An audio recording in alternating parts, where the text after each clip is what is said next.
ప్రభు అయిన యేసుక్రీస్తు నామములో మీకు సమాధానం కలుగునుగాక. షలోం. ఈ ఉదయకాల సమయంలో ఇజ్రాయెల్ దేశంలోని యెరూషలేములో నుండి మీకు శుభములు తెలియజేస్తున్నాను. దేవుని నామానికి స్తోత్రం కలుగునుగాక. యెరూషలేము దేవుని యొక్క పట్టణము, మహారాజు పట్టణము అని బైబిల్లో రాయబడి ఉన్నది. ఈ పట్టణము 2 సార్లు పూర్తిగా నాశనము చేయబడింది, 52 సార్లు దాడి చేయబడింది. ఈ దేశములోను ఈ ఇజ్రాయెల్ దేశాన్ని మ్యాప్లో లేకుండా చేయాలని చాలా దేశాలు ప్రయత్నం చేశాయి. ఆ దేశాలన్నీ కూడా మట్టి కొట్టుకొని పోయాయి. ఇజ్రాయెల్ దేశాన్ని మ్యాప్లో లేకుండా చేయాలని అనేక మంది ప్రయత్నం చేశారు. వారందరూ కూడా చరిత్రలో కనుమరుగైపోయారని ఉదయకాల సమయంలో జ్ఞాపకం చేస్తున్నాను. ఇశ్రాయేలును కాపాడువాడు కునుకడు, నిద్రపోడు. ఈ ఉదయకాల సమయంలో మరొక్కసారి ఇజ్రాయెల్ దేశంలోని యెరూషలేములో నుండి మీ అందరికీ శుభములు తెలియజేస్తున్నాను. దేవుడు మిమ్మును మెండుగా దీవించునుగాక. ఇజ్రాయేలు క్షేమము కొరకు ప్రార్థించుడి. ఇశ్రాయేలా, నిన్ను ప్రేమించువారు వర్ధిల్లుదురు అని బైబిల్ వాక్యంలో రాయబడి ఉన్నది. కనుక ఈ దేశాన్ని మనం ముందు ప్రేమించాలి. రెండవది, ఈ దేశం కొరకు మనం ప్రార్థన చేయాలి. కారణం ఏంటి అని మనం గమనించినట్లయితే ప్రియులరా, మన ప్రభువు రెండవ రాకడలో తిరిగి ఇజ్రాయెల్ దేశంలో ఉన్న ఈ యెరూషలేములో ఉన్నటువంటి ఒలీవల కొండ మీదకి ఆయన తిరిగి రాబోతున్నటువంటి వీడియోస్ అన్నీ కూడా ఇజ్రాయెల్ దేశ పరిసర ప్రాంతాల్లో షూట్ చేసినటువంటివి కనుక అనుదినం వాటన్నిటిని మీరు చూడండి, దేవుని ఆశీర్వాదాలు పొందుకోండి. మరొక ప్రాముఖ్యమైనటువంటి ప్రకటన, ఈ వీడియోస్ని అనేకులకి షేర్ చేయండి. ఈ ఛానల్ని మీరు సబ్స్క్రైబ్ చేసుకోవాల్సిందిగా మనవి చేస్తున్నాను. కొన్నిసార్లు మనకి వాట్సాప్లో మనం మెసేజెస్ పంపిస్తూ ఉంటే అవి ప్రాబ్లమ్స్ ఏర్పడుతున్నాయి. కనుక దయతో మీరందరూ కూడా యూట్యూబ్ ఛానల్ని సబ్స్క్రైబ్ చేసుకొని ఈ ఉదయకాల సమయంలో ఈ వాగ్దానాన్ని, అదే రీతిగా ఈ వీడియోని మీ బంధువులకి, స్నేహితులకి, కుటుంబీకులకి షేర్ చేయవలసిందిగా దేవుని సేవకుడుగా మీకు మనవి చేస్తున్నాను. మీ అందరికీ తెలుసు కదండి, మాసపు మొదటి దినంలో ఉన్నటువంటి ప్రతి ప్రకటనను కూడా మీరు దయచేసి ఆలకించి సహకరించవలసిందిగా మనవి చేస్తున్నాను. అడిగిన వెంటనే మీలో చాలామంది మన యూట్యూబ్ ఛానల్కి లైక్ కొట్టారు. దానివల్ల కలిగినటువంటి ప్రయోజనం ఏంటో తెలుసా ప్రియులారా? ఈ వీడియో యొక్క రీచ్ చాలా పెరిగిందండి. మీరు జస్ట్ ఒక చిన్న లైక్ కొట్టడం ద్వారా ఈ వీడియోస్ చాలామందికి షేర్ అయింది, అనేక మంది చూశారు, అనేక మంది దీవించబడ్డారు. కనుక అడిగిన వెంటనే సహకరించినటువంటి మీ అందరికీ కూడా ప్రభునామంలో ప్రత్యేకంగా వందనాలు తెలియజేస్తున్నాను. ఉదయకాల సమయంలో ప్రతిరోజు వీడియో చూసిన తర్వాత ఒక చిన్న లైక్ కొట్టండి.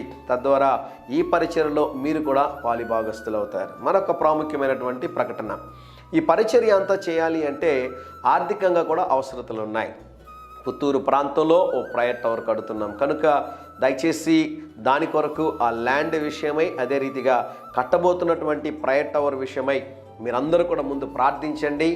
అదే రీతిగా ఆర్థికంగా కూడా మీరు సహాయం చేయాలని దేవుని సేవకుడుగా మీకు మనవి చేస్తున్నాను. మీకు ఇక్కడ మా బ్యాంక్ అకౌంట్ నెంబర్, అదే రీతిగా PhonePe, Google pay account numbers కూడా ఉన్నాయి. మీరు దయచేసి మీ వంతుగా సహకరించవలసిందిగా, సహాయం చేయవలసిందిగా దేవుని సేవకుడుగా మీకు మనవి చేస్తూ ఉన్నాను. ప్రాముఖ్యమైనటువంటి ప్రకటన ప్రియులరా, ఇజ్రాయెల్ దేశం మీరు ఒకవేళ రావాలి అనుకున్నట్లయితే నాకు కాల్ చేయండి.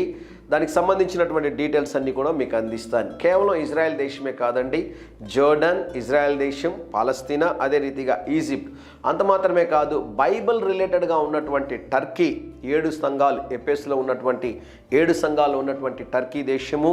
రీసెంట్గా మీకు తెలుసు, నేను రోమ్ పట్టణానికి వెళ్ళాను. ఇటలీ దేశానికి వెళ్ళడానికి దేవుడు సహాయం చేశాడు. జర్మనీ దేశంలో బైబిల్ రిలేటెడ్గా ఉన్నటువంటి ప్లేసెస్ అన్నిటికీ కూడా వెళ్ళడానికి, ప్రపంచంలో అనేకమైన దేశాలు వెళ్ళడానికి దేవుడు సహాయం చేశాడు. బైబిల్కి సంబంధించినటువంటి దేశాలు, ప్రాముఖ్యంగా ఒమాన్ దేశంలో సలాలా అనే ప్రాంతంలో యోబు యొక్క సమాధి ఉంది. ఆ ప్రాంతానికి కూడా నేను వెళ్ళాను. దేవుని సేవకులైతే, బైబిల్ ఎడల ఆసక్తి కలిగిన వారైతే, మీరు దేవుని యొక్క వాక్యాన్ని ఇంకా బలంగా అందించాలనే ఆశ, కోరిక మీరు కలిగి ఉన్నట్లయితే ఈ ప్రాంతాలు దర్శించడం ద్వారా కొత్త విషయాలు మీరు తెలుసుకోగలరని దేవుని సేవకుడిగా మనవి చేస్తున్నాను. ఆసక్తి కలిగినటువంటి వారు ఏ టైం అయినా నాకు కాల్ చేయండి. ఒకే నెంబర్ మనకుందండి, కాబట్టి నేనే లిఫ్ట్ చేస్తాను.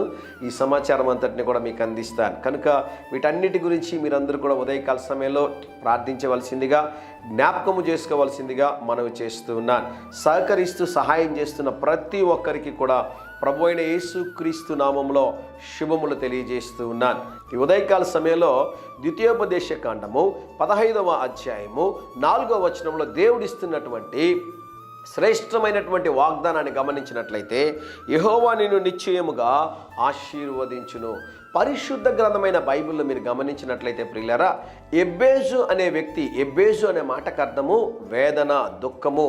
అయితే ఆ ఎబ్బేజు దేవుని దగ్గర ప్రార్థన చేశాడు. ఏమని ప్రార్థన చేశాడు అంటే, నీవు నన్ను నిశ్చయముగా ఆశీర్వదించి నా సరిహద్దులను విశాలపరచి నీ చెయ్యి నాకు తోడుగా ఉండునట్లుగా నన్ను బలపరచండి, నాకు సహాయం చేయండి, నన్ను ఆశీర్వదించండి, నన్ను విస్తరించండి అని ఎబ్బేజు ప్రార్థన చేయగా వాక్యంలో ఉంటుందండి, యెహోవా అతడు చేసిన ప్రార్థనను ఆలకించెను అన్నమాట రాయబడి ఉంటుంది. ఉదయకాల సమయంలో ఈ వాగ్దానాన్ని మీరు క్లెయిమ్ చేయాలి. ఏం చేయాలో తెలుసా ప్రియులారా? ఈ వాగ్దానాన్ని పట్టుకొని ప్రార్థన చేయాలి. యాకోబు అడుగుతాడు కదా, నీవు నన్ను నిశ్చయముగా ఆశీర్వదించాలి, లేకుంటే నేను విడిచిపెట్టను ప్రభువా అంటాడు. యాకోబు దేవుని పాదాలు పట్టుకున్నాడు. ప్రభు చేసిన కార్యం ఏంటో తెలుసా?